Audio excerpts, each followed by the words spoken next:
Good morning, Wheaton Academy. It's November 8th, and this is our 10th WAT TV episode of the school year. I'm your host, Evan Eckert, and in today's episode, we'll show you what happened on Furnace Company Tour. We'll get a college advice from our Student Services Department. But first, I had the opportunity to check out the newest restaurant in downtown Wheaton. Downtown Wheaton is now home to Dikkas Grill, a new venture from Dikkas Restaurant Groups.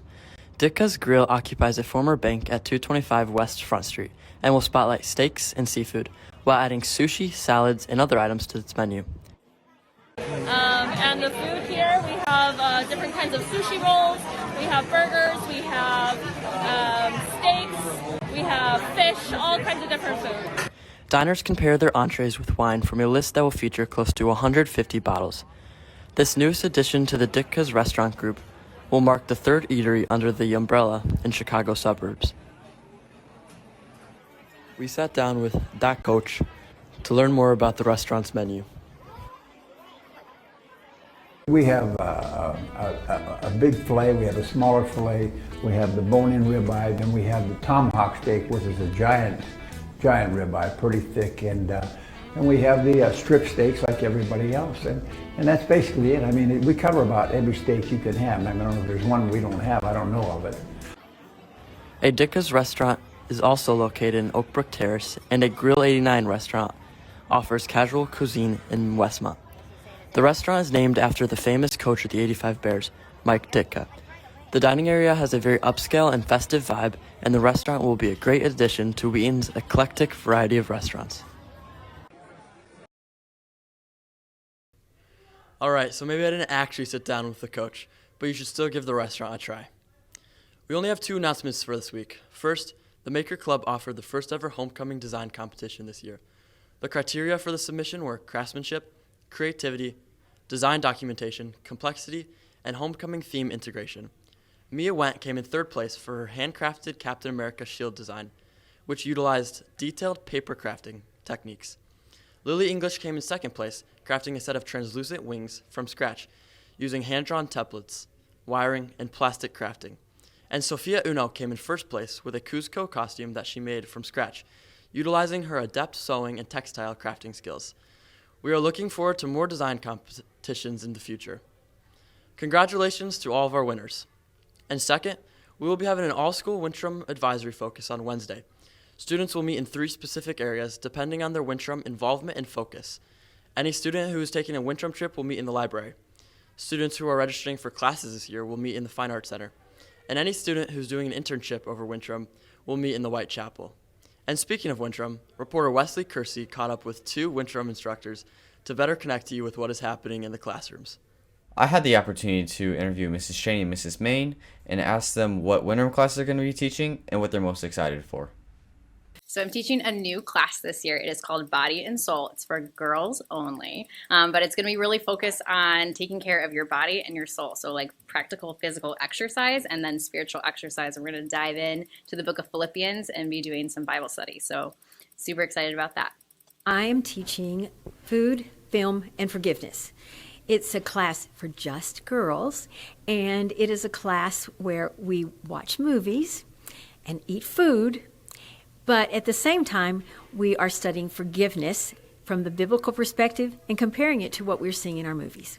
What I'm most looking forward to is the fact that I do get to just teach all girls, and so we have the opportunity to really dive into some good discussions. But also, too, from the practical exercise standpoint, sometimes there's something to be said about working out as a group of girls and being able to bond over that activity together. And my hope is to teach them so many practical exercises or routines they can do outside of a gym, something they can do from home. And so it's skills that you'll learn that you can take beyond just winterim. I always really enjoy getting to know girls that many times I wouldn't have in any other classes. And so it's a very small group of girls that we have time to spend together and really get acquainted over those 2 weeks. Now, as I'm not a girl, I will unfortunately be missing out on these classes, but if there are any girls interested in registering, registration opens up for winterim today, November 8th for seniors, November 10th for juniors, November 15th for sophomores, and November 17th for freshmen. If you have any other questions regarding winterim registration, you can ask Mrs. Trott. Anyway, this is Wesley Kersey from WAT TV, signing out. Fall sports officially wrapped up this past weekend. Here's Gabby Mitchell for our weekly Sports Zone. What's going on, Warriors? I'm Gabby Mitchell, and welcome back to another Warriors Sports Zone. Let's get you caught up on the sports action from the week. The boys' football season came to an end on Friday night with a 48-14 loss to the Joliet Catholic Hilltoppers.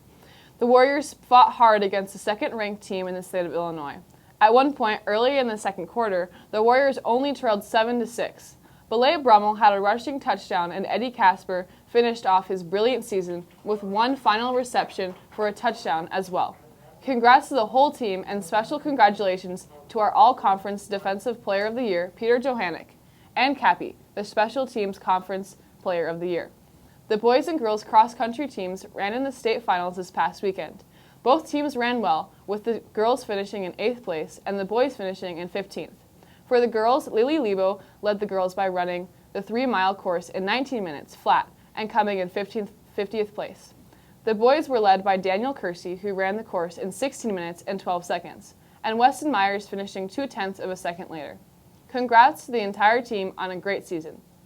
There are other non-athletic related teams around campus, and one of them just finished up a small tour last week. Here's Tyler Abrams with more. Energy, energy, energy, energy, energy, energy. Last week, the Furnace Company dance and improv teams brought excitement and laughter to their performances at Calvary Christian School, Homestead Retirement Center, and Calvary Church.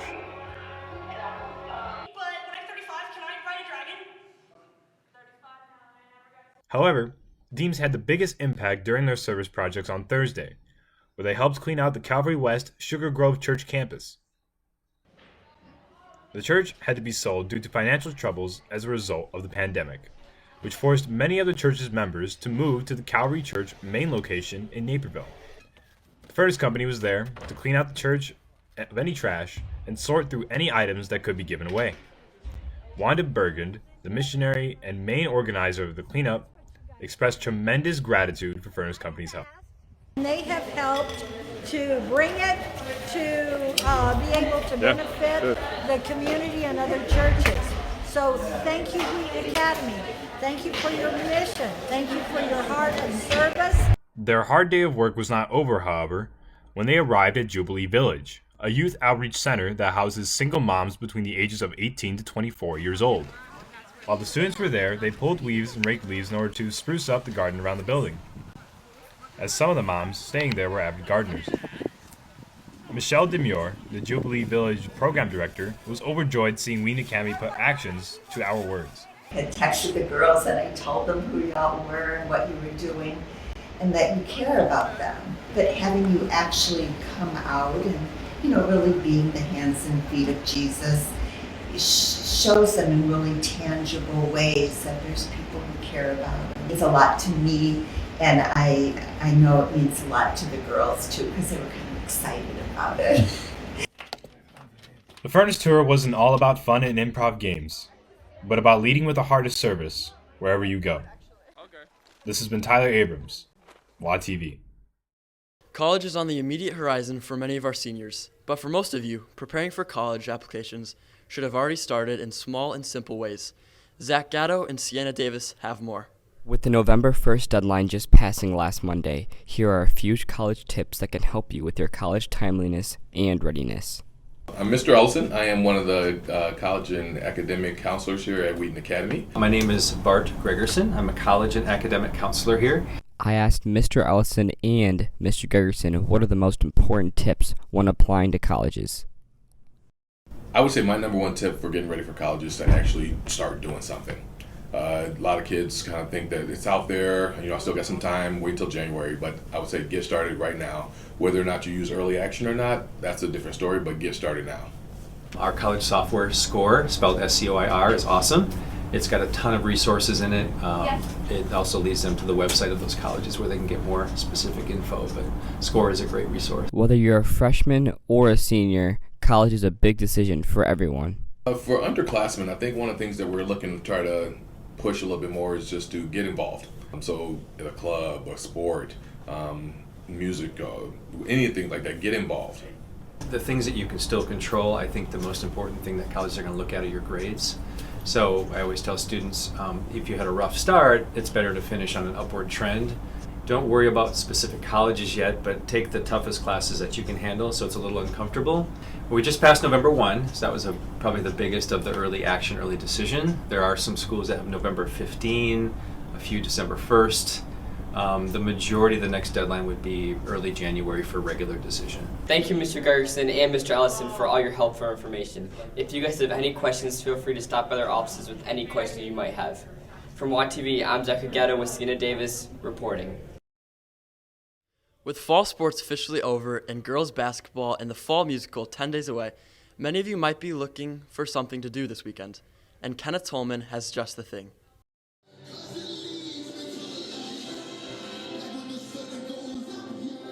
Wheaton Academy has an audition-based improv team and dance team which are both part of Furnace Company. I had the opportunity to interview Madison Cavan, a senior on the Furnace improv team, about why she decided to audition for Furnace Company.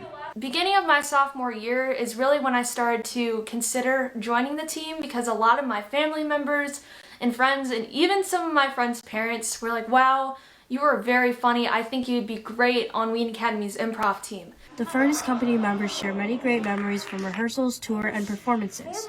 Mia McHugh, a senior on the Furnace dance team, shares her favorite memory. I have to say my top favorite has to be the Palms routine that we've done every year at the homecoming football game. It started my freshman year, so it's been pretty cool that I've been a part of it all 4 years. If you want to see Furnace Company perform, you can see them at Evening in the Furnace, which is this Friday in the Fine Arts Center. From WATV News, I'm Kenna Tolman.